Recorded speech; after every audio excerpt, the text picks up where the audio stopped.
Hello friends, तो इस video में आप सभी का स्वागत है जिसमें हम आज बात करेंगे क्लास 10th का मैथ। और मैथ में हम देखने वाले हैं समांतर श्रेणी। और समांतर श्रेणी में देखेंगे येनवा पद। येनवा पद हम कर रहे थे प्रश्नावली 5.2 के उदाहरण, और उदाहरण हम कर चुके थे 7वां तक, और उदाहरण 8 और 9 जितना भी है उदाहरण करेंगे। फिर उसके बाद हम प्रश्नावली चलने वाले हैं जिसमें हम की अर्थमेटिक प्रोग्रेशन यानी समांतर श्रेणी का येनवा पद देखेंगे। ठीक है, किस तरह से क्वेश्चंस आ रहे हैं बस हमारे साथ करते रहिए। अगर चीजें नहीं समझ में आती हैं तो जाइए चैनल पर, वहां पर आपको व्हाट्सएप ग्रुप का लिंक मिलेगा, आप वहां पर ज्वाइन होइए और आप मैसेज कीजिए जो भी आपको चीजें नहीं समझ में आती हैं, मैथ से रिलेटेड हो गया फिर साइंस से रिलेटेड हो गया। ठीक है, अगर आप क्लास 9th का मैथ और साइंस का वीडियो देखना चाहते हैं तो जाइए चैनल पे, वहां पर आपको पड़ा हुआ है पुराने चैनल पे, और नए चैनल पर अभी तक नहीं आया है एक भी वीडियो, लेकिन पुराने चैनल पे पूरा पड़ा हुआ है। ठीक है, तो जाइए और वहां पर देखिए आपको वीडियो कैसा लगता है आप कमेंट कीजिए। ठीक है, तो चलिए आज हम शुरू कर लेते हैं, करेंगे। ठीक है, ये तो आपका चल रहा है, ये खत्म हो गया साइंस का 4th चैप्टर।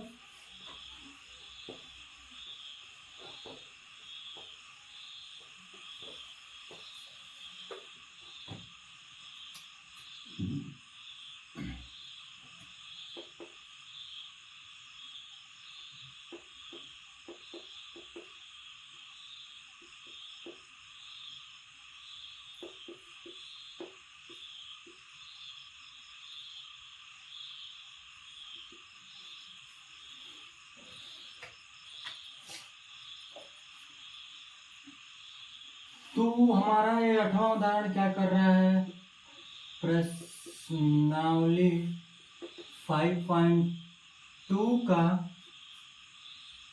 जो उदाहरण है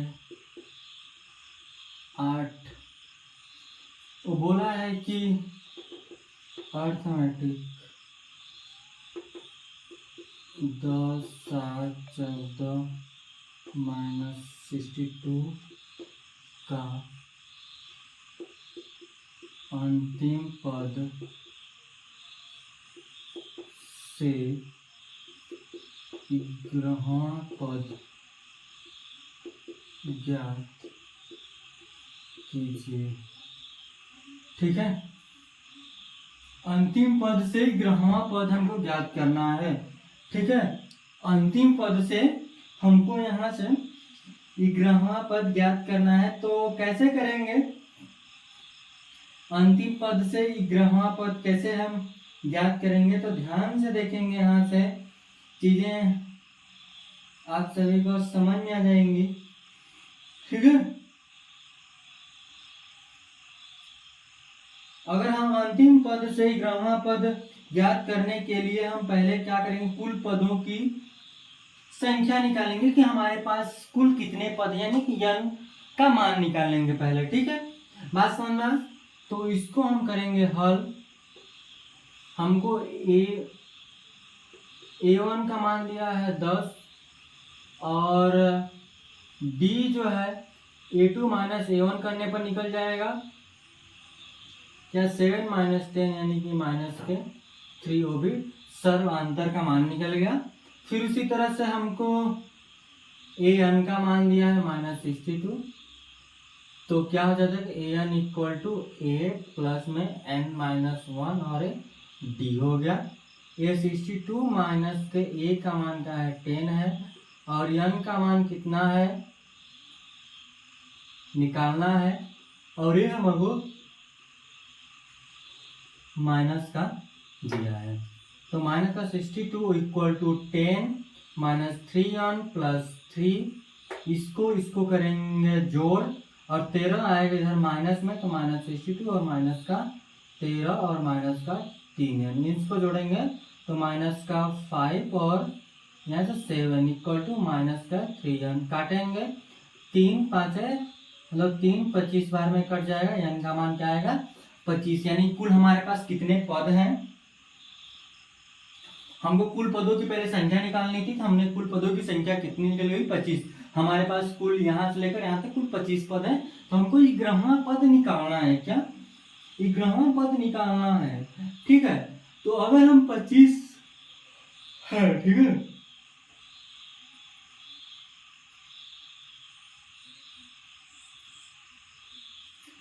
हम बात करते हैं जैसे कि अंतिम पद 25 है, हमको एक ग्रहवा पद निकालना, तो वो कौन सा पद होगा? ठीक है, वो कौन सा पद होगा ध्यान समझेगा। देखिए इसमें से हम निकालेंगे तो 4 और 1 14 बचेगा, 14वां नहीं होगा, वो 15वां पद होगा। क्या होगा? एक, क्योंकि उसमें से एक यहाँ से छोड़ेंगे, फिर उसके बाद हम करेंगे। ठीक है, तो कितना पद होगा? तो 11वां पद होगा। तो लिखेंगे कि अंतिम पद से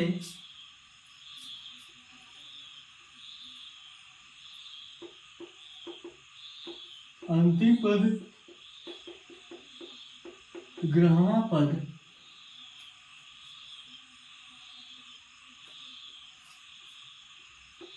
अर्थमैटिक प्रोग्रेशन का 15वां पद होगा। ठीक है, यही हमको यानी कि ये 15वां पद निकालना है। क्या? यह 15वां पद निकालना है, अंतिम का एक छोड़कर फिर उसके बाद वो किया है। ठीक है, तो 14वां पद नहीं होगा क्योंकि वहां से एक छोड़ेगा। ठीक है, तो यहां से ये 15 हम निकालेंगे, ये 15 एक का मान हमको दिया ही है, प्लस में 15 माइनस 1 और ये माइनस का 3 आया था। क्या हो जाएगा कि 10 माइनस के 14 गुणे में माइनस का 3, यह हो गया 3 चौके 12, 3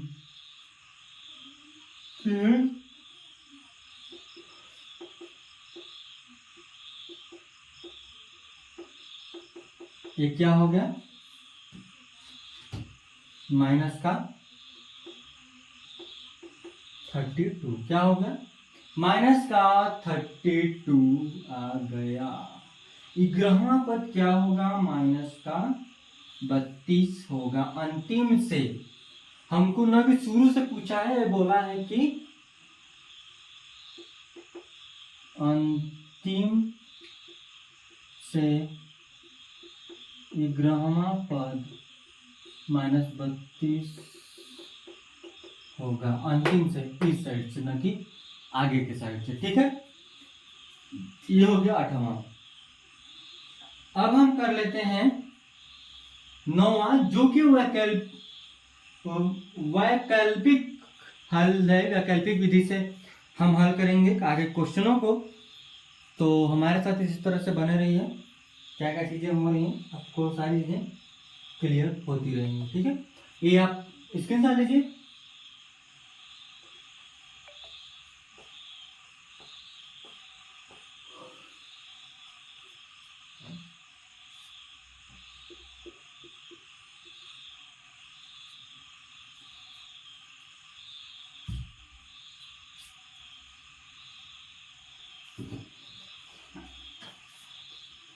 ये हम नहीं लिख रहे हैं, ये आपको डिस्क्रिप्शन में प्रोवाइड हो जाएगा, तो वहां से आप लिख लीजिएगा। ठीक है, बोला है कि 1000 की एक धनराशि 8% वार्षिक ब्याज वार्षिक साधारण ब्याज पर निवेश की जाती है, तो प्रत्येक वर्ष के अंत में ब्याज परिकलित कीजिए। क्या ये ब्याज एक अर्थमेटिक प्रोग्रेशन बनते हैं? यदि ऐसा है तो इस तथ्य का प्रयोग करते हुए 30 वर्षों के अंत में ब्याज परिकलित कीजिए। यानी कि हमको यन का मान हमको दे दिया है। ठीक है, क्या हमको यन का मान दे दिया है, यहाँ से हम निकालेंगे। साधारण ब्याज परिकलन करने के लिए सूत्र लिखेंगे।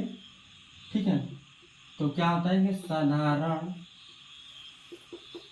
ब्याज बराबर होता है कि मूलधन गुणे दर गुणे समय। ठीक है, बटे में होता है 100।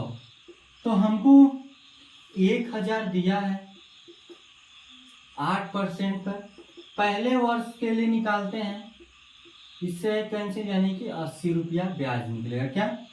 80 रुपया ब्याज निकलेगा। ये क्या हो गया? पहले वर्ष का ब्याज। फिर उसी तरह दूसरे वर्ष का ब्याज देखेंगे तो 1000 गुणे में 8 बट गुणे 2। ठीक है, दूसरे वर्ष के लिए निकाल रहे हैं हम, इसे कैंसिल, 8 दूनी 16, 160 आ गया। फिर उसके लिए तीसरे वर्ष के लिए ब्याज 1000 गुणे 8 गुणे में 3 बटे में 100, 0 से 0 कैंसिल, 8 तरीके 24, 240। क्या यह अर्थमेटिक प्रोग्रेशन बन रहा है? ये हमको दिखाना है। तो 80 हुआ, फिर उसके बाद 160 हुआ, फिर उसके बाद 240 हुआ। तो इसमें से एक दूसरे से घटाइए, यहाँ से हम सर्वांतर निकालते हैं, ठीक है। तो 80 का तो गैप हो रहा है यहाँ से, ठीक है, 80 का गैप बन रहा है ना, तो ये क्या है, अर्थमेटिक प्रोग्रेशन बन रहा है, ठीक है। तो इस प्रकार हम चौथे पांचवें और सारे वर्षों के लिए हम निकाल सकते हैं। आप निकाल कर देख लीजिएगा, हम बस इतना ही निकाल कर हम छोड़ दे रहे हैं, आगे आप खुद से कर लीजिए, जरूरी नहीं है, बस हमको इसको अर्थमेटिक प्रोग्रेशन बना है या नहीं ये हमको देखना है। और 30वां वर्ष के लिए निकालना है हमको ब्याज कितना होगा, ठीक है।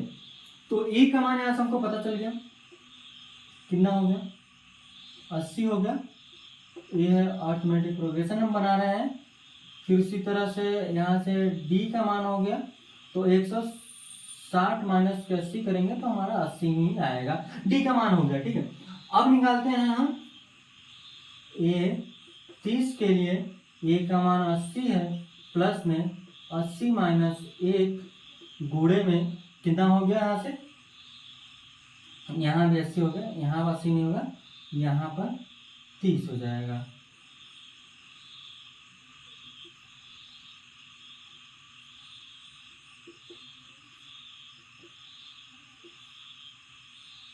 अब इसको सॉल्व कर लीजिए, ठीक है।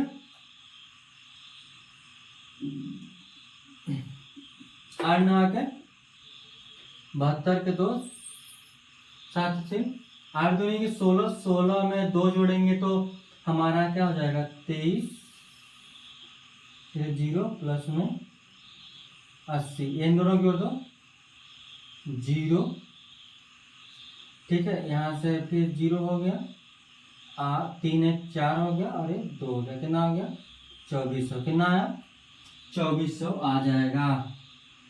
30वां वर्ष में ब्याज कितना होगा, 2400 होगा, कितना होगा, 2400 होगा, ठीक है। इतना बात क्लियर हुआ है, तो आगे बढ़ लें, है और 10वां है, ठीक है।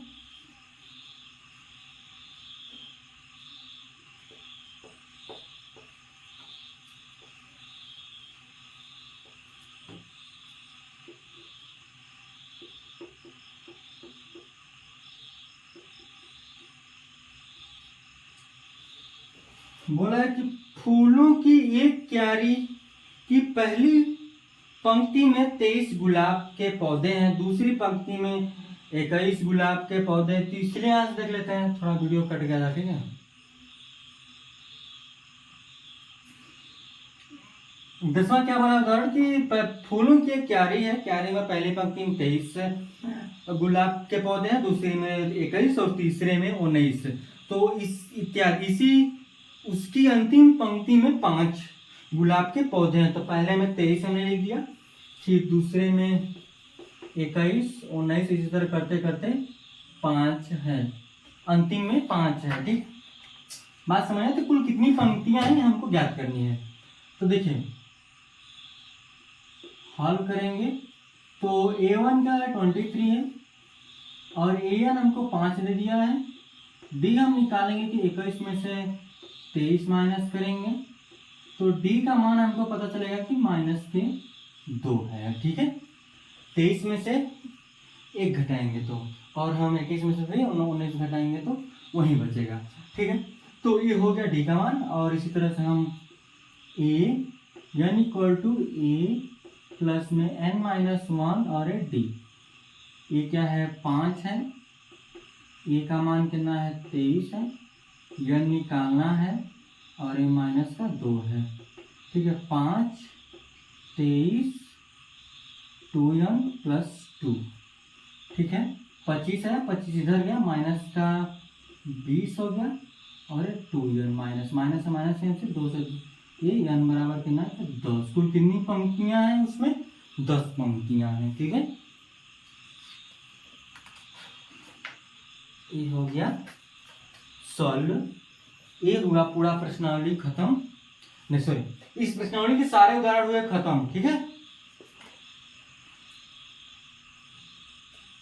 आप सभी यहाँ से जो है पहला और दूसरा खुद से कर लीजिएगा, चौथा से हम कल सॉल्व करवाएंगे, ठीक है। तो पहला और दूसरा आपके लिए होमवर्क रहेगा, ठीक है। उसके बाद जो भी चौथा से है हम नेक्स्ट वीडियो में पूरा कंप्लीट कर देंगे, या चौथा हम करवा देते हैं, ठीक है। चौथा हम शुरू करते हैं, देखिए यहाँ से पहला दूसरा आप खुद से कीजिएगा, तीसरा भी अगर चीज़ें नहीं समझ आएंगी तो आप एक बार कमेंट कर लीजिएगा, हम बता देंगे, ठीक है। देखिए यहाँ से पहला दूसरा और तीसरा, यहाँ से हम चौथा लगाएंगे, ठीक है। बोला है कि इसमें अर्थमेटिक प्रोग्रेशन है, इसमें 3, 8 और 13 और यहाँ से 18 का कौन सा पद 78 है, हमको ये कौन सा पद 78 है, यानी अंतिम पद हमको दे दिया है, ठीक है। तो यहाँ से हम लगाएंगे डायरेक्ट फॉर्मूला, ये हमको दिया है 3, डी निकालेंगे कि 8 - 3 यानी कि 5, और ए एन बराबर में ए प्लस एन - 1 और डी, ये दिया है 78, ए का मान दिया है 3 और ये दिया है n - 1 और ये दिया है 5, ठीक है। 3, 5 n 5, 78 और माइनस का 2 इधर आया, प्लस का 2 यानी कि 80 हो गया, अरे 5 n 5 से काट दो, 5 एकम 5 और बचा कितना, बच गया हमारा 3, 5 6 के 16 5, ठीक है। 5 एकम 5 बचेगा 3, 5 6 के 30, 16 5 80 हो गया, यानी कि यहाँ 16 आ गया। 16 कौन सा पद है, तो 16वां पद होगा, ठीक है। चलिए तो आगे बढ़ रहे हैं,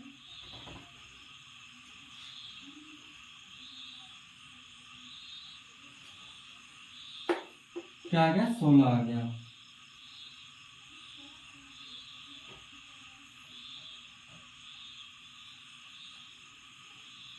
देखिए यही चीज 5वां में पूछा है कि कुल कितने पद हैं, जैसे कि यहाँ पर पूछा था, ठीक है। 5वां का एक हम लगाएंगे और उसके बाद आप सॉल्व कीजिए, एक क्वेश्चन है, ठीक है। प्रश्नावली 5.2 का क्वेश्चन है सब। इससे कि फर्स्ट दिया है 13 और 9 और इस तरह से डॉट डॉट और 250 अंतिम पद हमको दिया है, और पूछा है कि निम्नलिखित समांतर श्रेणियों में से प्रत्येक श्रेणी में कितने पद हैं। हमको एक पद निकालना है, पद निकालना यानी कि अंतिम पद दिया पहला पद, और डी का मान निकालेंगे। तो ए दिया हमको 7 और डी का मान निकालेंगे कि 13 - 7 करेंगे, क्योंकि a2 - a1 करते हैं, घटेगा तो बचेगा कितना 6, ठीक है। तो an हमको दिया है 205, an बराबर क्या होता है कि a प्लस n - 1 और d, ये क्या हो गया 205, a का मान हो गया 7 और n निकाल लेंगे और ये हो गया 6, तो 7 6 n और 6, ये 7 में 6 जाएगा तो 1 बचेगा, 1 इधर आएगा तो क्या हो गया 1 इधर आएगा घट जाएगा, और 6 n घटाइए 204, ये 6 n काटिए, इसको 2 का करेंगे, 2 3 छत्री का 18 होगा, 18 और बचेगा 2 तो 6 के 24, ठीक है। तो 3 और 4 कितना आ गया, n का मान 34 आ गया। कितना आ गया, कुल कितने पद हैं इसमें, 34 पद हैं। कुल कितने पद हैं, 34 पद हैं, ठीक है। उसी तरह से इसका दूसरा निकाल लीजिएगा, ये भी आसान है, बस वॉल्यूम से दिया है फ्रैक्शन में, कोई दिक्कत नहीं, इसी तरह से लग जाएगा, ठीक है। 6वां 7वां 8वां 9वां 10वां एकदम सिंपल से हैं, आप करने की कोशिश कीजिएगा, और सारे क्वेश्चन हम सॉल्व करवाएंगे, कुछ आप सॉल्व कीजिए, सारे होते चले जाएंगे, ठीक है। तो चलिए आज के लिए इतना रखते हैं, धन्यवाद।